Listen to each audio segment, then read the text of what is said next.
sang de l'agneau qui est ton bouclier de combattre ce matin pour toi. Que le sang de Jésus combatte ce matin pour ta vie, pour ta famille, pour ta maison, pour tes activités. Oh, élève la voix par le Seigneur.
Dans la détresse, ce sang m'a franchi en ce matin. Le sang de Jésus m'a franchi en ce matin. Élève la voix et parle au Seigneur.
Qu'à Golgotha, quand ce sang touchait le sol, les tombeaux ont explosé. Les morts qui avaient été enterrés depuis des années sont sortis vivants. En ce matin, tu vas demander au sang de l'agneau, au sang de Jésus, que ceux qui étaient morts dans ta vie, dans ta destinée depuis des années, maintenant parce que le sang de Jésus touche ta vie, alors cela revient à la vie. Alors cela revient à la vie. Oh, élève la main par le Seigneur ce matin.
d'agir dans ton esprit.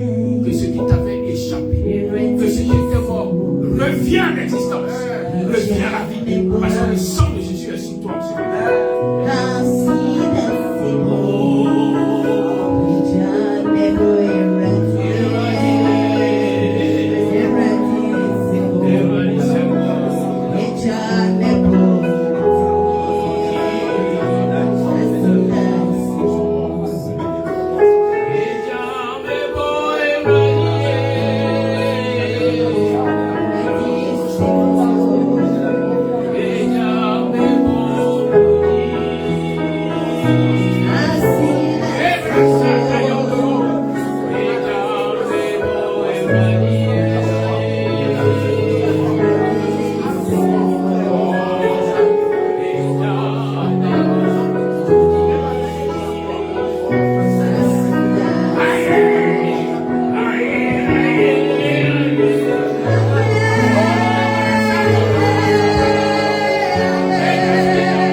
Les semaines à venir seront encore meilleures pour toi.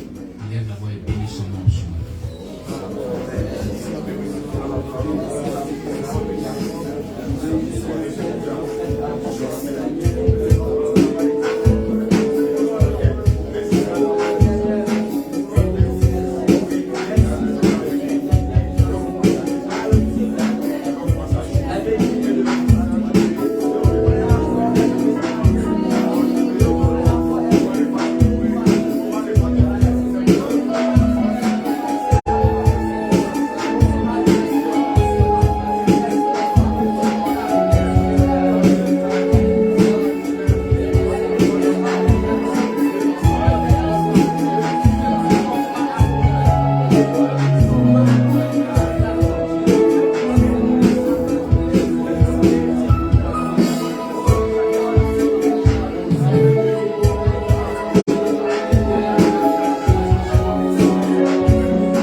Viens, Saint-Esprit de Dieu, et parle à nos cœurs en ce matin. Parle à nos vies en ce matin. À travers, Seigneur, cette parole en ce matin. À travers, Seigneur, cette prédication en ce matin. Parle au cœur de mon frère, parle au cœur de ma soeur.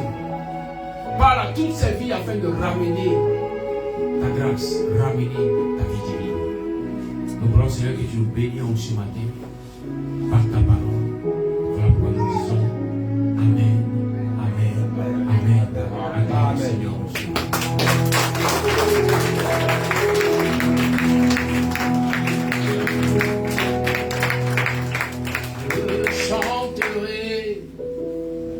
De tout cœur, les merveilleux de mon papa Yahweh.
Descends pour nos vies.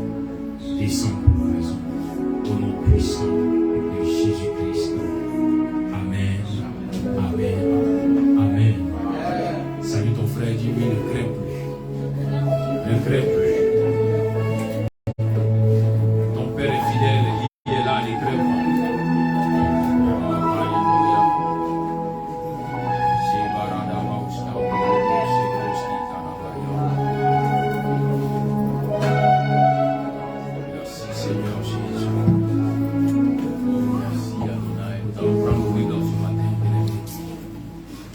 Genèse chapitre 48, à partir du verset 1 au verset 22. Genèse chapitre 48, verset 1 au verset 22. Le thème de ce matin est l'adoption en Christ te donne de bénéficier pleinement du pouvoir divin. L'adoption en Christ te donne de bénéficier pleinement du pouvoir divin. Genèse chapitre 48, à partir du verset 1 au verset 22.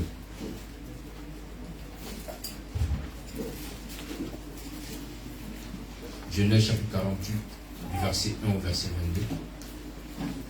Vous dites que nous lisons tout le chapitre 48 en ce matin. Et par la grâce de Dieu, le Saint-Esprit nous fait la lumière. Amen. Dieu est la parole du Seigneur. Puis après cela, on vint prévenir Joseph que son père était malade. Il prit avec lui ses deux fils, Manassé et Ephraïm. On annonça à Jacob que son fils Joseph venait le voir. Israël rassembla ses forces et s'assit sur sa bouche. Jacob dit à Joseph, le Dieu Tout-Puissant m'est apparu à Luz, au pays de Canaan, et il m'a béni. Il m'a dit, je te rends fécond et je te multiplierai, je te ferai devenir une multitude de peuples. Et après toi, je donnerai ce pays pour toujours à ta postérité, en propriété à ta descendance. Et maintenant, les deux fils qui te sont nés en Égypte, avant mon arrivée ici, je les adopte comme miens. Ephraïm et Manassé seront mes fils, au même titre que Ruben et Siméon. Quant aux enfants qui te naîtront après eux, ils seront à toi. C'est au nom de leurs frères aînés qu'ils recevront leur part d'héritage. Car lorsque je revenais de Padan Aram, j'eus la douleur de voir Rachel mourir au pays de Canaan, à peu de distance d'Ephrata. C'est là, sur le chemin d'Ephrata, qui s'appelle Bethléem, que je vais enterrer.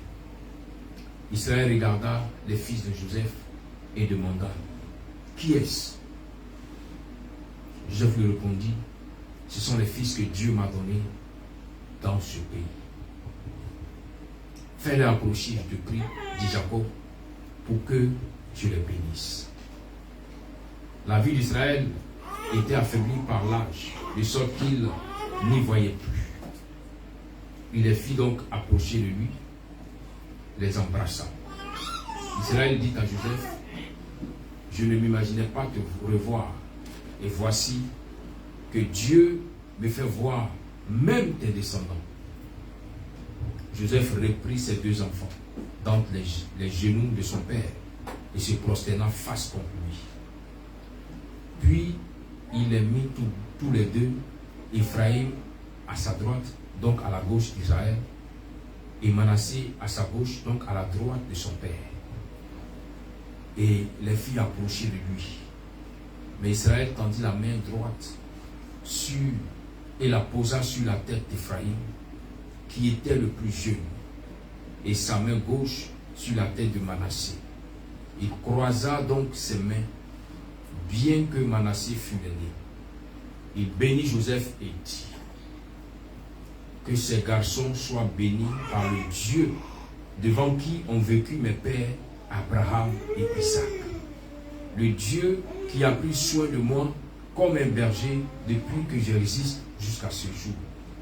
L'ange qui m'a délivré de tout mal, qu'il perpétue mon nom et celui de mes pères Abraham et Isaac. Qu'ils aient beaucoup d'enfants partout dans le pays. Joseph remarqua que son père avait posé sa main droite sur la tête d'Éphraïm. Cela lui déplut et il prit la main de son père pour la faire passer sur la tête d'Éphraïm sur celle de Manassé. Il dit à son père, pas ainsi mon père, c'est celui-là l'aîné. Mets donc ta main droite sur sa tête.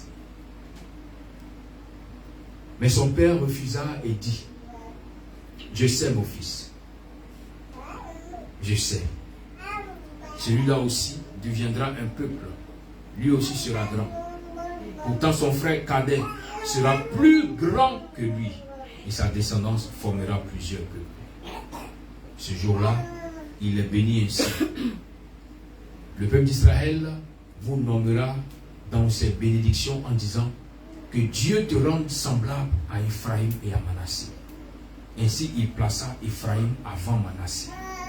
Puis, Israël dit à Joseph, je vais bientôt mourir. Dieu sera avec vous. Vous ferez retourner au pays et vous fera retourner au pays de vos ancêtres. Quant à moi, je te donne une part de plus qu'à tes frères, Sichem, que j'ai conquise sur les Amoréens avec mon épée et mon arc. Amen. Assieds-toi en paix du Seigneur. Regarde ton voisin, dis-lui, le Seigneur te donne une part de plus. Alléluia. Bien-aimé, le thème est l'adoption en Christ.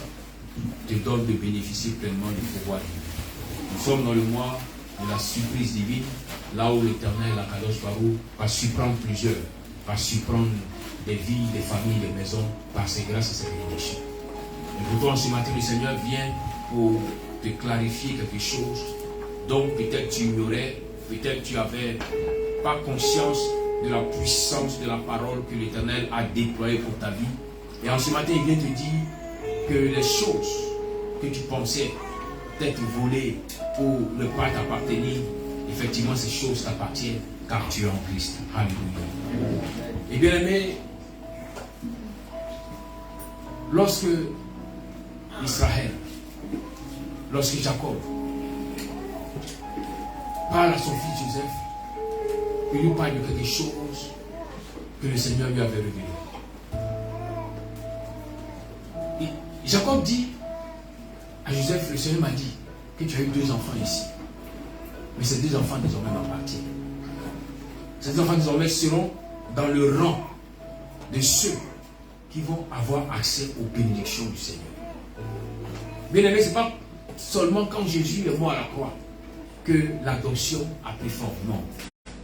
Depuis Jacob, l'adoption avait déjà commencé. Quand on parle des 12 tribus d'Israël, il y a 2 tribus qui appartiennent à Manassé et à Ephraïm. Pourtant, qui ne sont pas les enfants biologiques de Jacob, mais qui ont été adoptés par Jacob. Dis à ton frère, le Seigneur Jésus m'a adopté. Avant d'aller plus loin, nous allons comprendre d'abord qui étaient-ce, ces 2 personnages, Ephraim et Manassé. Lorsque nous prenons Genèse chapitre 46, à partir du verset 20, il est écrit ceci là-bas, il naquit à Joseph au pays d'Égypte, Manassé et Ephraim, qui lui enfanta Asnath, fille de Potiphera, prêtre d'On. Amen. Bien aimé, Ephraim et Manassé n'étaient pas n'importe quel enfant, car ils étaient descendants d'une prêtrise d'idolâtrie. Leur grand-père était prêtre d'un idole qu'adorait ce peuple-là. Il était le grand prêtre. Comme aujourd'hui à l'image, leur grand-père était un grand féticheur. Quelqu'un qui était dans l'idolâtrie, qui invoquait le diable. Alors il a conçu sa fille dans ces choses-là. Il a même initié sa fille dans ces choses. Voilà pourquoi, lorsque Joseph arrive en Égypte, et que Pharaon se rend compte qu'il faut ce dernier pour pouvoir gérer la nation, Pharaon, pour mieux contrôler Joseph, va mettre la fille du prêtre auprès de Joseph. Il lui donne un cadeau, mais c'est en fait un cadeau empoisonné. Pourquoi? Parce qu'elle est là, elle a les yeux de Pharaon sur Joseph dans la maison. Je ne connais pas comment tu es né. ni par quelle situation tu es passé. Mais sache une chose, même si ton père était un féticheur, même si ta mère était une sataniste, cela n'empêche pas la main de Dieu de changer les choses dans ta vie. Amen. Si Ephraim et Manassé qui sont nés de cette postérité ont pu recevoir la grâce du Seigneur, c'est que toi en retour, qui as accepté Christ, qui a accepté, qui a reconnu qu'il est mort à la croix, ressuscité des morts pour toi, tu peux recevoir aussi de lui la transformation. Le problème, c'est que le diable te fait croire qu'à cause du fait que longtemps, tes parents sont restés à adorer. Peut-être même que toi-même dans ton enfance, tu allais aussi t'incliner devant cette divinité. Car si ton grand-père est féticheur, que tu nais, forcément ta mère t'enverra voir ton grand-parent. Et ton grand-père te fera faire des libations. Pour dire, mon fils, viens que je te bénisse, te faire des adorations. Oui, ces choses ont pu exister dans ta vie. Mais cela n'empêche pas la main de Dieu d'agir. Souvent, l'incompréhension de la grâce de Dieu, l'incompréhension de la puissance de Dieu amène plusieurs à croire que le diable est tellement fort que ces choses ne pourront pas changer. Non, bien aimé. Lorsque Jacob a regardé nos enfants, il n'a pas dit de prendre les 40 jours de jeûne pour pouvoir être délivré. Non. Il n'a pas dit qu'ils prennent des moments de sanctification pour que l'alliance soit brisée sur leur vie. Non. Mais lorsqu'il les a regardés, il dit l'Éternel nous a donné en adoption. Bien aimé, l'adoption, c'est dit que la personne n'est pas ton père ou ta mère biologique, mais la personne t'a prise comme son enfant. Et c'est cet acte que Jésus a posé à la croix à Golgotha.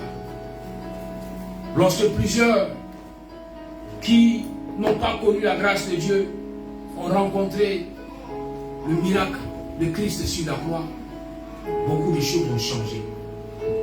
Aujourd'hui, je dis, je suis enfant de Dieu, mais par adoption. Parce que Christ a accepté de m'adopter. Malgré la famille dans laquelle je venais, malgré le monde dans lequel j'étais, il m'a retiré et il m'a donné sa parole. Alléluia. Amen. Dis à ton frère, le Seigneur te donne sa parole en ce matin.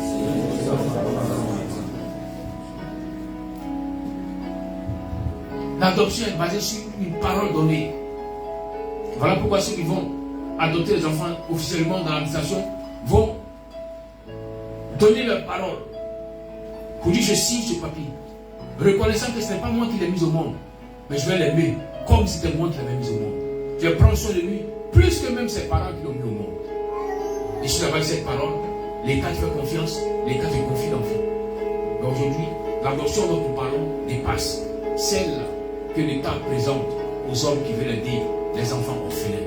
Non, aujourd'hui, il s'agit de Jésus qui a adopté plus qu'au-delà de cette adoption. Il t'a pris et il a fait de toi celui qui lui appartient désormais. Bien-aimé, regardez bien ce que Jacob dit à partir du verset 3. Il dit le Dieu Tout-Puissant, il s'est occupé de moi, m'a révélé que désormais ces enfants-là vont m'appartenir. Et Joseph ne comprenait pas, il s'est dit mais est-ce que cela peut être possible? Et Jacob lui dit que le Dieu de mes pères sera avec eux. Le Dieu d'Abraham, le Dieu d'Isaac et le Dieu qui m'a secouru. Bien aimé, ça fait 3 générations. Le Dieu qui a géré 3 générations viendra se tenir et viendra secourir ses enfants. Viendra se tenir et viendra être avec ses enfants afin de témoigner l'amour illimité que Dieu démontre toujours à son peuple. Souvent, parce que tu n'as pas compris que la parole du Seigneur a été pour toi, alors tu laisses toujours le diable te manipuler. Parce que tu n'as pas accepté même comme il se doit la parole de l'héritage divin, alors tu laisses la sorcellerie continuer de chercher à t'influencer. Crois-tu que le Seigneur, quand il dit que je t'ai sauvé, que je t'ai racheté, crois-tu que cette parole te concerne aussi? Si elle te concerne, tu n'as plus craindre ce que tes grands-parents ont eu à faire. Tu n'as plus craindre ce que tes parents ont eu à faire. Mais tu dois croire au contraire à la parole que Dieu donne pour ta vie. Israël a donné une parole pour les enfants de son fils, pour ses petits-enfants. Et cette parole les a transportés de leur état d'enfant appartenant aux prêtres de Hon pour les mener aux enfants qui sont désormais font partie des 12 tribus d'Israël, de la grâce de Dieu. Alléluia. Et ce qui est important aujourd'hui, c'est que non seulement le Seigneur t'accorde sa bénédiction, mais il t'accorde d'autres bénédictions que tu n'as pas demandées. Suivez très bien. Non seulement il t'accorde sa bénédiction, mais il t'accorde d'autres bénédictions que toi-même tu n'espérais pas voir. Regardez ce qu'il dit. Jacob dit ici que le Dieu qui a été avec Abraham sera avec eux. Le Dieu qui a été avec Isaac sera avec eux. Le Dieu qui est avec moi sera avec eux. Souvent quand vous sortez dans la vie, quand vous allez dans le supermarché, souvent les dames, on voit ça souvent dans les produits cosmétiques. Les femmes qui ont l'habitude de payer des shampoings, des démêlants, des huiles pour pouvoir entretenir leurs cheveux. Maintenant on leur dit, au lieu de payer un pot de démêlant, un pot d'huile, un pot de shampoing, merci. Maintenant on rassemble tout dans le pot. Et on écrit quoi? On dit 3 en 1. Est-ce que vous comprenez un peu le message? On dit, dans ce pot, il y a 3 pots. Alors, au lieu de payer 3 pots, paye sur ce pot et tu vas bénéficier des 3 autres pots. Bien aimé, c'est de cette bénédiction que Israël parlait pour son fils et pour ses petits-fils. C'est vrai que moi, Israël, je vous bénis aujourd'hui. Mais sachez que la bénédiction d'Abraham qui était sur moi sera sur vous. La bénédiction d'Isaac qui était sur moi sera sur vous. Donc, en un seul mot, les 3 bénédictions que Dieu a déployées descendra sur vous. Vous qui avez été adoptés, vous qui avez été adoptés, vous qui ne pensez même pas un instant que vous avez fait partie de la tribu d'Israël, moi l'Éternel, je vous donne d'avoir toutes ces choses. Et la Bible dit que lorsqu'il a commencé à prier pour eux, en tant que prophète, il a annoncé même la croix. Son fils lui a dit non, Père, c'est pas comme ça. Celui-ci est le plus petit, donc ne lui donne pas la main droite, donne-lui la main gauche. Celui-ci, la Bible dit qu'il a déposé Manassé devant Jacob. Sur la droite de Jacob, et il a déposé, il a placé Ephraim à la gauche de Jacob. Et Jacob, voulant prier pour eux, pour les bénir, va croiser les mains. Jacob va croiser les mains. Mais Israël, mais Joseph se demande, mais pourquoi est-ce qu'il croise les mains? Ce n'est pas normal. Il doit leur imposer les mains directement. Mais pourquoi est-ce qu'il croise les mains? Bien aimé, Jacob est en train de prophétiser pour dire, l'adoption sera possible lorsque les gens comprendront le message de la croix.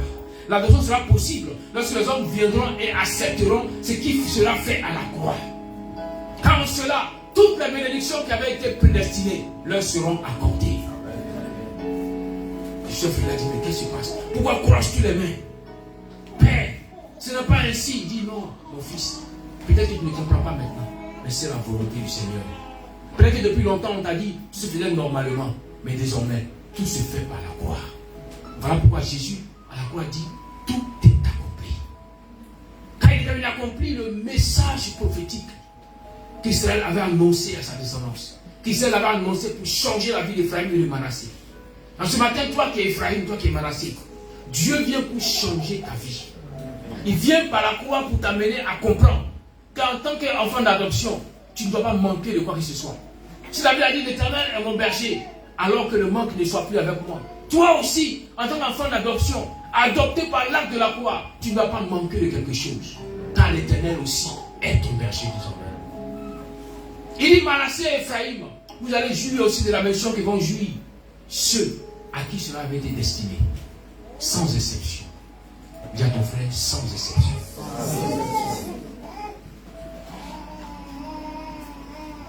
Et la différenciation qui les a bénis. Et lorsque l'Éternel a déployé sa grâce au travers du canal de Jacob pour bénir Ephraim et Manassé, alors automatiquement, sur le plan spirituel, ils ont été transportés de là où ils étaient pour se retrouver parmi les 12 tribus d'Israël. Et depuis lors, Ephraim et Manassé n'ont pas été écartés, car cela venait du Seigneur. Car cela faisait partie du plan du Seigneur. Souvent, tu te demandes, mais Seigneur, je suis mal né. Je suis né dans une famille pauvre, dans une famille où les choses sont difficiles, où les choses sont pénibles. Seigneur, est-ce que moi aussi je pourrais être prospère un jour? Je viens de te dire en ce matin que si Manassé et Ephraïm étaient les petits-enfants d'un prêtre sorcier et que cela n'a pas empêché Jacob de leur transmettre une parole qui a changé leur vie, en ce matin, la parole divine vient pour te transporter depuis là où tu étais, pour te mener dans la grâce de Dieu. Souvent, nous focalisons sur ce qui est dit, mais nous oublions ce qui a été dit aussi. Voilà pourquoi Jésus, quand il sort du Jourdain, là où le ciel s'ouvre, là où l'onction, la grâce, le Saint-Esprit descend sur lui, là où Adonai dit qu'il est le Fils bien-aimé, parmi tant de Dieu. La information qu'il est conduit dans le désert, et que là-bas dans le désert, il va passer 40 jours et 40 nuits sans manger. Oh, je prie que le Saint-Esprit te donne la force. Durant ce moment de jeûne que nous faisons, que ce jeûne-là puisse t'amener à aller et à découvrir qui est Adonai. À aller et à briser le jour sur ta vie. Là où Satan s'est levé là à lui, et que Satan lui a dit, il était écrit. Jésus a aussi dit, il est aussi écrit. Est-ce que vous comprenez? Le combat spirituel, ce n'est pas un combat physique. Ce n'est pas un combat de libation. Non, le combat spirituel, c'est un combat de parole. Est-ce que vous comprenez ce matin? Quelle parole a été dite sur ta vie? Et quelle est celle que tu dis pour annuler ce qui a été dit sur ta vie? Quand le diable vient trouver Jésus au désert, il ne veut pas pour lui donner des coups de poing. Non. Il ne vient pas pour lui dire non, je suis le diable, reçois le feu. Non. Il vient lui dire, tu sais, tu te rappelles qu'il est écrit.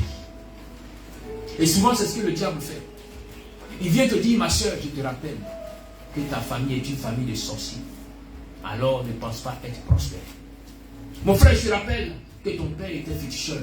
Ne pense pas que Dieu pourra t'accepter. À toi de lui répondre qu'il est aussi écrit que les enfants d'adoption seront nés. Et que par l'adoption, ils auront la grâce de profiter, de bénéficier pleinement du pouvoir divin pour devenir enfant de Dieu.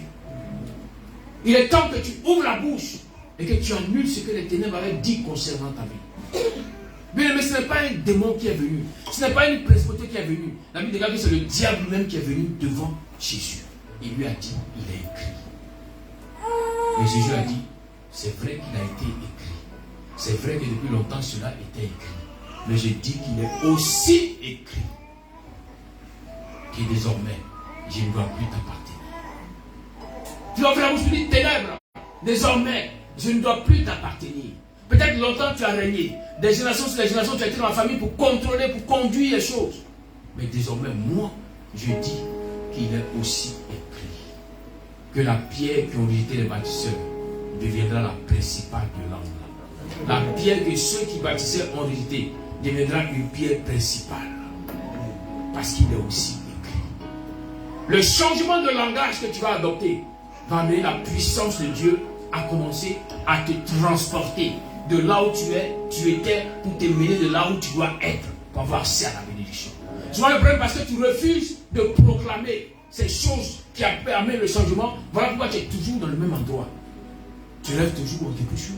Tu rêves toujours, tu te retrouves là, les sorciers sont en train de faire leur plan sur toi. Tu rêves toujours, c'est toi qui as les problèmes, tu es dans la pauvreté. Mais est-ce que tu as déclaré qu'il est aussi écrit?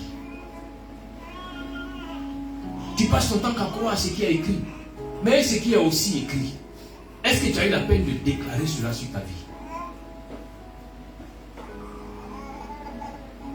Il ne peut avoir de miracle dans la vie de l'enfant de Dieu, sauf si ce dernier accepte la parole du Seigneur.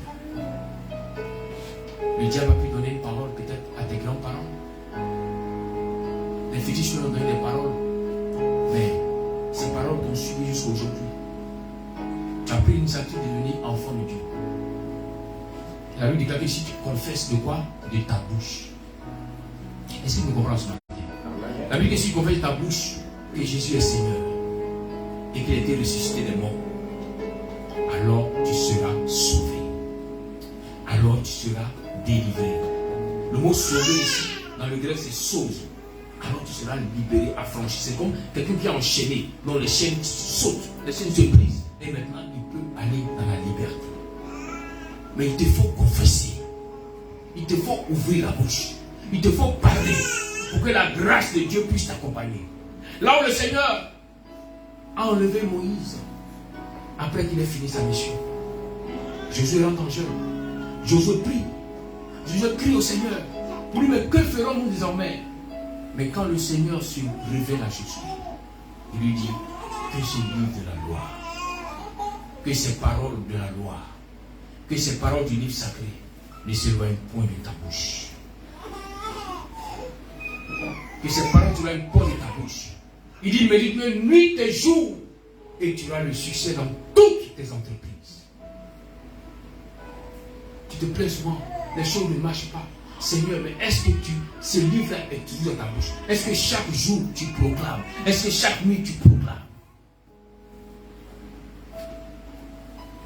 Il n'y a pas d'autre secret que la proclamation de la parole de Dieu qui viendra s'enraciner dans ta vie.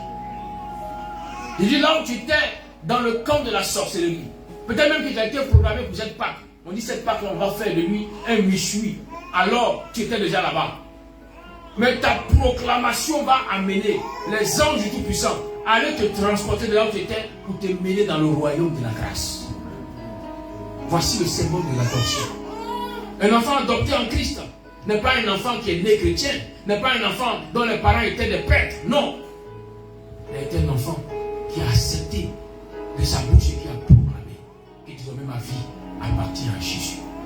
Alors il ne dira plus, je suis peut-être Georges de ce village de féticheur. Non, il dira désormais, je suis Georges de Jésus, car ma vie appartient à Jésus. Ta proclamation va changer les choses. Ta proclamation va mener Dieu à mener à l'existence ce qui n'était même pas encore dans ta vie. Le combat entre le diable et Jésus a été un combat de parole. Lorsque Satan proclamait les paroles, Jésus aussi présentait une parole supérieure. Lorsque Satan envoyait une autre parole, il envoyait une autre parole encore plus supérieure. Bien-aimé, retiens ceci. À chaque fois que les ténèbres vont te présenter une parole, faire ressortir une parole meilleure, une parole qui est au-dessus de cette parole qu'on te présentera, afin que tu puisses jouir des grâces et des bienfaits du Seigneur. À chaque fois que le sorcier voulait te donner une parole, vous dit, oh, tu es malade, oh, tu mourras. À toi de dire, non, il est aussi écrit que je ne mourrai pas, mais de manière seulement je regarderai et je verrai la rétribution de tous les méchants. Alors si tu es un méchant, bientôt je verrai ta rétribution. Par la parole que tu vas proclamer, les choses vont se manifester. Vous savez, souvent l'obéissance amène l'enfant de Dieu à expérimenter plus de grâce de Dieu. L'obéissance. Regardez Joseph. Lorsqu'il a vu son père, il s'est dit, certainement mon père est en train de faire une erreur. Joseph dit à son père, mon père, ce n'est pas comme ça. Certainement tu as tellement vieilli que tu n'allais pas bien voir. Mais ce n'est pas comme ça. Le père lui a dit, Joseph, calme-toi, je sais. Accepte. La Bible déclare que Joseph a accepté. Souvent tu refuses d'accepter la volonté de Dieu pour ta vie. Dieu dit, voici le chemin que je trace pour toi. Passe par ce chemin-ci. C'est vrai qu'il y a des épines. C'est vrai que c'est un chemin qui ressemble à la vallée de l'homme de la mort. Mais c'est au sortir de ce chemin que tu jouiras du bonheur. Tu dis non Seigneur, non je vais prendre le raccourci. Seigneur, non je ne peux pas. C'est trop difficile. Tu as tâtonné. Mais regarde, rien n'a avancé aussi. Mais l'obéissance vaut mieux que les sacrifices. Regarde combien de sacrifices tu as eu à faire. Tu as fait des offrandes. Tu as posé des actions prophétiques. Mais rien n'a changé. Pourquoi? Parce que ton obéissance n'était pas au rendez-vous. L'obéissance amène la bracha du Seigneur, la bénédiction de Dieu sur ta vie. Parce que Joseph a obéi à son père. Vous dites, mon père, tu es le prophète. C'est à toi que Dieu parle. Alors je t'écoute désormais. Comme tu me dis que tu ne t'es pas trompé, alors je t'écoute Seigneur, j'accepte la situation. La Bible nous dit, en Genèse 50, verset 23, que Joseph vit les fils d'Éphraïm jusqu'à la 3e génération. Et les fils de Makir, fils de Manassé, naquirent sur ses genoux. Parce que Joseph a été obéissant, Dieu a permis que Joseph puisse voir les enfants d'Éphraïm jusqu'à la 3e génération. Bon, ce matin, il lève la main du Seigneur. Je serai obéissant afin de voir des générations naître au devant de moi.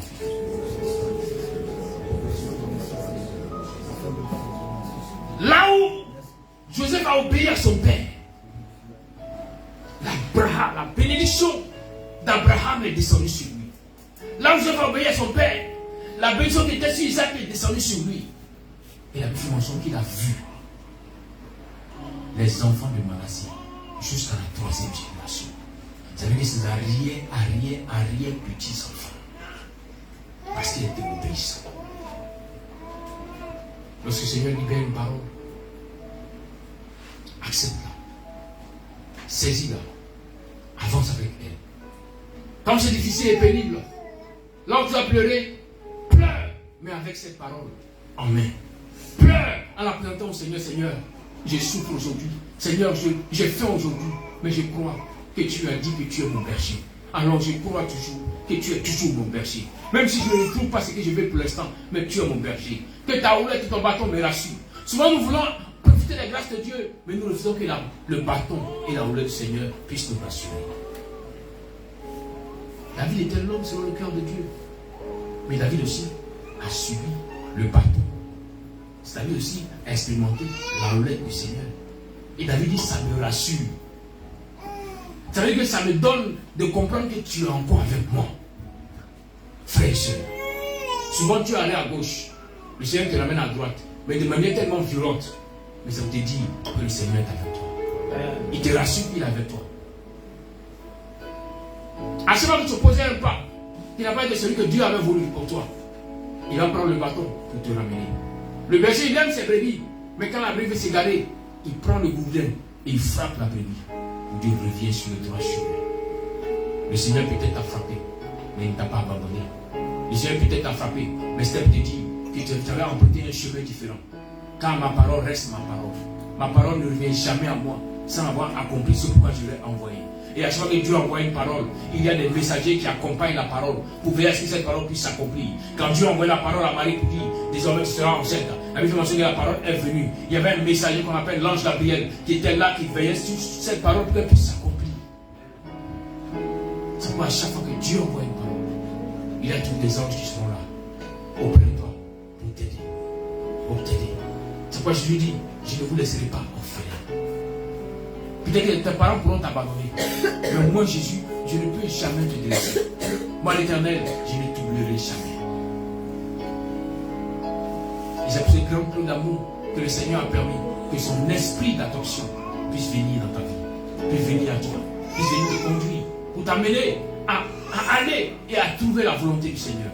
Car la Bible fait mention que l'Esprit de Dieu, l'Esprit d'Adonai est le seul qui est capable de connaître le chemin que Dieu a tracé pour toi. Aujourd'hui, tu te retrouves comme les enfants d'Israël, sortis de l'Égypte, mais ils ne savent même pas où aller, où se diriger, car il n'y avait pas de chemin tracé.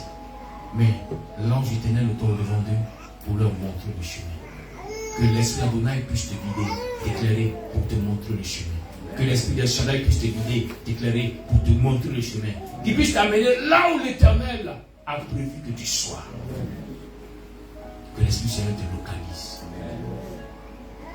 Lorsqu'il a dit à Élie, lève-toi et va près du Jourdain.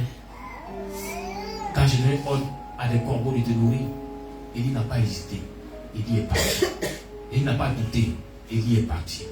Quand même que la vie normale, la vie active, le présent présente que les corbeaux ne nourrissent même pas leurs enfants. Donc comment ils feront pour te nourrir?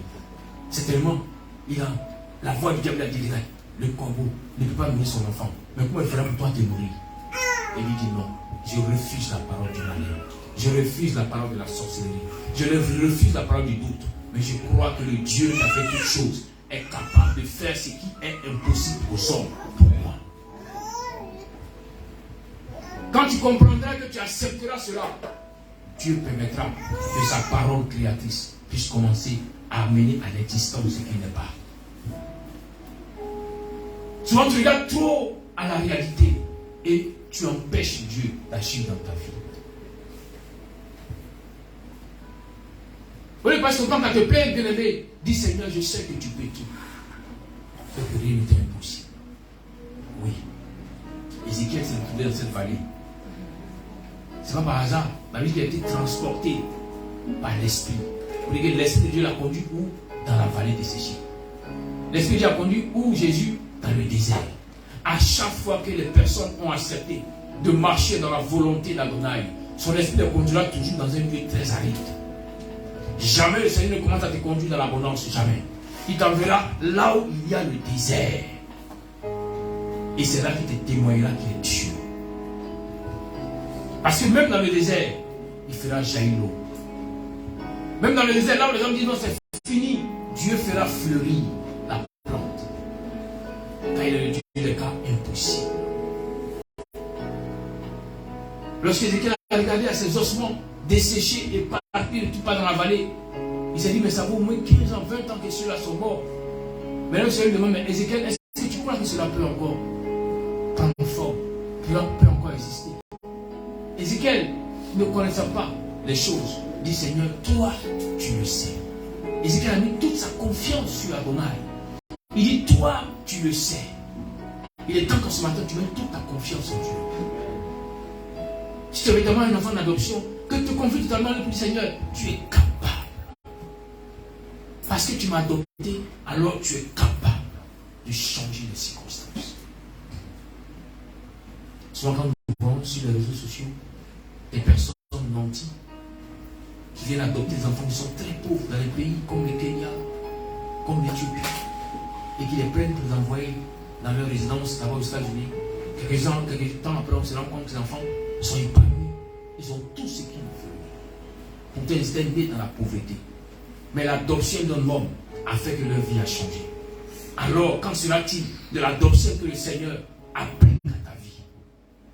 Là où Dieu lui-même décide de t'adopter, qu'est-ce qui se passera? C'est pourquoi Jésus dit plus que vous êtes des fils. Il dit, vous êtes mes frères. Je suis assis à la droite du Père. Et vous aussi, si vous mettez à être à la droite du Père. Comprends que l'adoption en Christ fait de toi une personne qui bénéficie pleinement de la grâce de Dieu, pleinement de la bénédiction de Dieu. Ne regarde plus en arrière. Car souvent le fait de regarder en arrière va te bloquer. Ne regarde plus en arrière. C'est vrai que Dieu ne va plus te sécher, comme au temps de Sodome et Gomorrhe, où la femme de l'autre, lorsqu'elle regarde en arrière, elle est devenue une statue de sel. Mais souvent aussi, tu es bloqué quand tu regardes en arrière. Arrête, dis non Seigneur, j'ai grandi là où on ne mangeait qu'une seule fois par jour. J'ai grandi là où j'avais seulement que 2 vêtements. Arrête de penser à ton passé. Maintenant, commence à penser à l'avenir meilleur. Appelle la grâce de Dieu. Reconnais que le Dieu qui est avec toi est le Dieu des cas impossibles. Il est capable de te donner un véhicule pendant que depuis combien de temps tu ne fais que marcher. Il est capable de te donner un foyer pendant que les gens se rient de toi. Toi, tu ne pourras jamais te marier. Ils ont dit une parole, mais est-ce que tu as répliqué avec une autre parole qui est il est aussi écrit? Les hommes sont là, ils attendent que tu dises il est aussi écrit. Tu vas souvent dire Seigneur, Seigneur, regarde, ils m'ont rejeté. Seigneur, regarde, ils m'ont abandonné. Seigneur, regarde, on m'insulte de toutes parts. Oui, mais est-ce que tu peux en fait de dire désormais je deviens la principale, la pierre principale de l'angle, la pierre principale. Je serai la plaque tournante. Personne ici, dans cette famille, ne pourra faire quoi que ce soit sans passer par moi. Car je serai le centre d'inertie. Parce que Adonai est avec moi. C'est-à-dire que tu ouvres la bouche, que tu appelles la grâce de Dieu. Et cette grâce pourra déployer le miracle dans ta vie.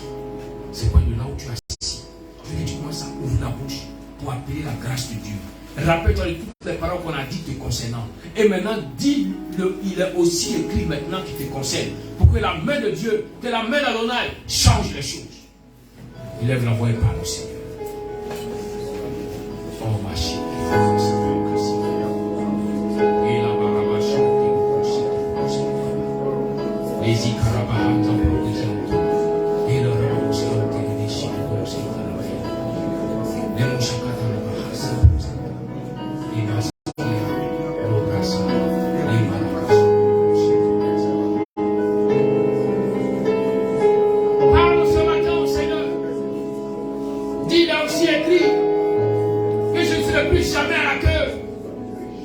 Maintenant désormais à la tête. Il a aussi écrit que je ne serai plus jamais en bas, mais c'était par toutes sortes de sorciers. Mais que désormais, comme l'aigle, je serai en hauteur, dans la dimension du supra, pour expérimenter la grâce et la faveur. Parle au Seigneur.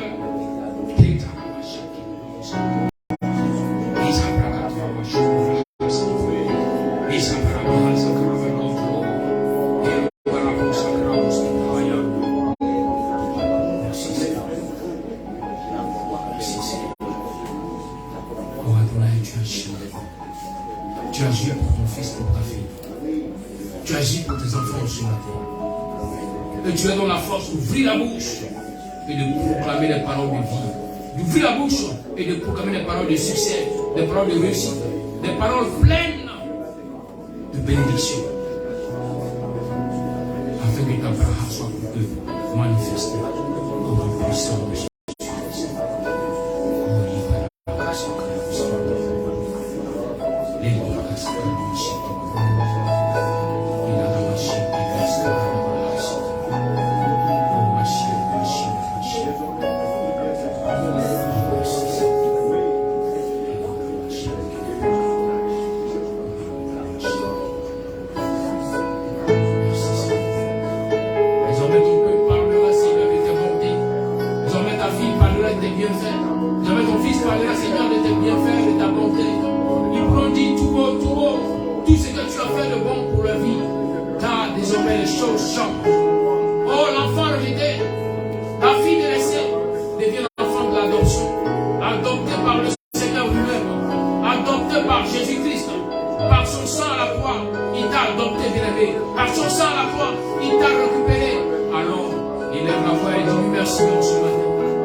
Seigneur, parce que je reconnais ta parole vraie et que je la mets pour ma vie. Alors désormais, je chante dans tes promesses, je chante dans tes bénédictions et tu m'accordes ta grâce. Parle au Seigneur. Ce que tu as fait pour moi, ce que tu as fait, je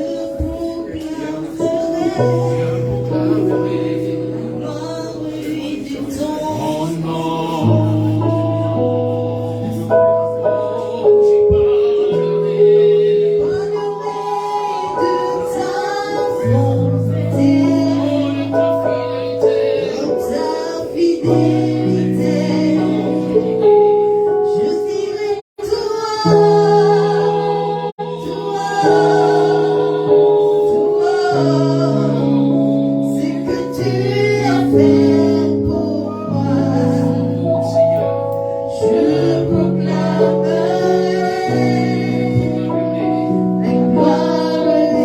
ton nom.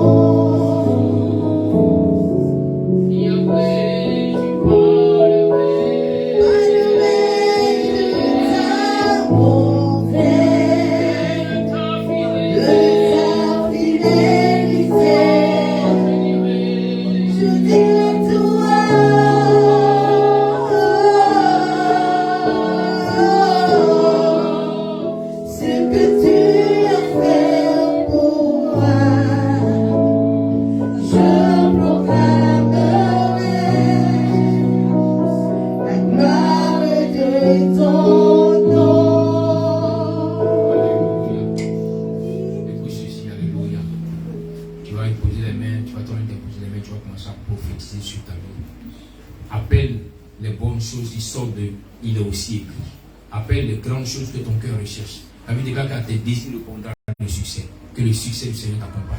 Ouvre la bouche et proclame la parole. C'est fini.